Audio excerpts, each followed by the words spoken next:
Dating in the 90s was difficult. I mean, there was no internet, and for the first half of the decade, no cell phones either.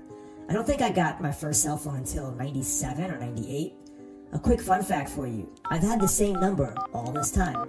Anyway, meeting women was really difficult for me because I was kind of an introvert and didn't socialize. Girls were like an enigma to me, and I wasn't around them much except at school. I went to a commuter school with 15,000 students, so most people didn't know each other. Besides that, I always worked a part-time job, and I'd have to leave campus right after classes ended. My typical Friday and Saturday nights were spent in the basement of my mother's house with my best friend, Rodney. Rodney was really cool, but he was also psychopathic, and I eventually had to end our relationship. But we would play Sega Genesis, which was very popular back then, make prank calls, and watch TV. We enjoyed each other's company, but we sure wished we could meet women. Then, one day, someone told me about a dating system called the Night Exchange. The Night Exchange is a chat line, but only uses the telephone. So, you call up the Night Exchange, and for the low rate of $17 an hour, you can talk to real females looking to meet guys. Think Plenty of Fish or Match.com, but on the phone and with no visuals. Rodney and I had to pool our money and usually went on the Night Exchange together.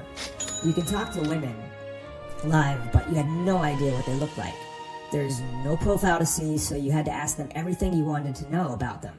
Anyway, the goal was to set up a date, which would be totally blind. The cool thing for me was the anticipation of matching the voice to the appearance. Of course, getting to go on a date was the most amazing thing that could happen for me. It's what I had wanted to do for all my teenage and college years, but couldn't. So, in a way, the Night Exchange was my savior. I don't know where I'd be today without it. So, after a few calls, I set up my first date. I found out I was pretty good on the phone. I'd pick up my first date at her place. Unbeknownst to me, it was in the projects section of Brooklyn, which is a really bad place for a white guy like me to go. This is New York I'm talking about, where there were certain places you just didn't go. Back in the mid-90s, racism and mixing of the races was a lot less tolerated than now. And we didn't have GPS back then, so I actually had to travel with a map. So after a 45-minute drive, I pull up in front of the building on a cold winter night. Remember, we didn't have cell phones. She's supposed to meet me downstairs at 8 p.m. So now it's 8:15. 8:30, 8:45, and now I'm thinking, is she going to stand me up? I really wanted to get out of my car and ring her bell, but I was afraid. So by 9 o'clock, I finally mustered the courage to walk to her building.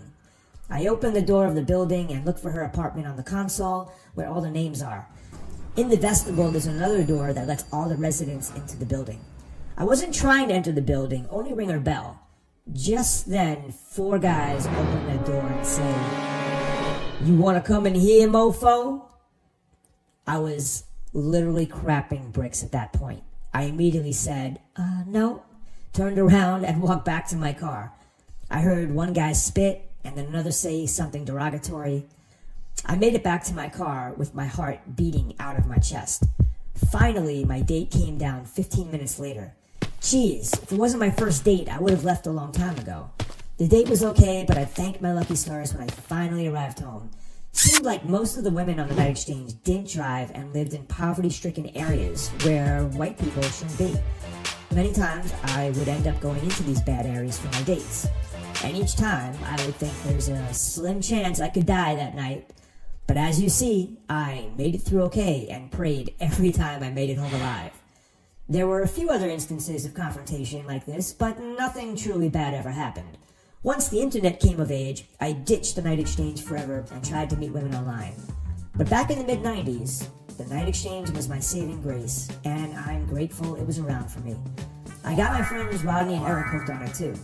Every once in a while, you can meet a truly beautiful woman from it. I guess that was what kept me on it for all those years. I hope you enjoyed this story. If you want to hear more of my crazy Night Exchange stories, tell me in the comments section, and I might make a part 2 of this video. Hey, I would greatly appreciate you subscribing.